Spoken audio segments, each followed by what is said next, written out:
စိတ်ယုံမာတွေမမွေးကြနဲ့စိတ်ယုံမာတွေရှိလို့ရှိရင်ကောင်းကျိုးချမ်းသာရမှာမဟုတ်ဘူးဒါကြောင့်မို့တူဘောတူမေတ္တာထားကြစိတ်ကောင်းနှလုံးကောင်းမွေးကြကိုယ်ရနေကြသွားတဲ့ပုဂ္ဂိုလ်ပေါ်မှာကျင်နာပွားကြကိုချင်းစာတရားထားကြကိုယ်ရတာလွန်သွားတဲ့ပုဂ္ဂိုလ်လည်းပဲသဘောပေါက်နားလည်ပြီးတော့သူ့ပေါ်မှာမနာလို့မရှုစိတ်မဖြစ်ကြနဲ့တစုံတစ်ယောက်ကကိုယ့်ကိုစော်ကားတော်လည်းပဲအညှိုးတေးတွေထားပြီးတော့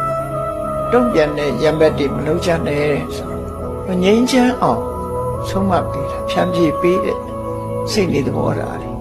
တကယ်အေးချမ်းမှုကိုဖော်ပြအဲ့ဒါလို့ပြောတဲ့ပုဂ္ဂိုလ်တမို့ရှိတယ်ဟေးငုံမခံနဲ့ချသူကဒုံးနေဆိုငါဓာတ်နဲ့ဆိုငါလက်နဲ့ဆိုအဲ့လိုမြောက်ပေးတဲ့ပုဂ္ဂိုလ်တွေကလည်းလောကမှာရှိတယ်လေအဲ့ဒါလို့ငုံမခံနဲ့အပြတ်ရှင်းဖြတ်ကြတတ်ကြဖြတ်ကြဆိုတဲ့ပုဂ္ဂိုလ်တိုက်တွန်းတဲ့ပုဂ္ဂိုလ် ਨੇ မလုပ်ကြနဲ့အလုံးသိခံပြီးတော့တုံးနဲ့တူအစဉ်ပြေအောင်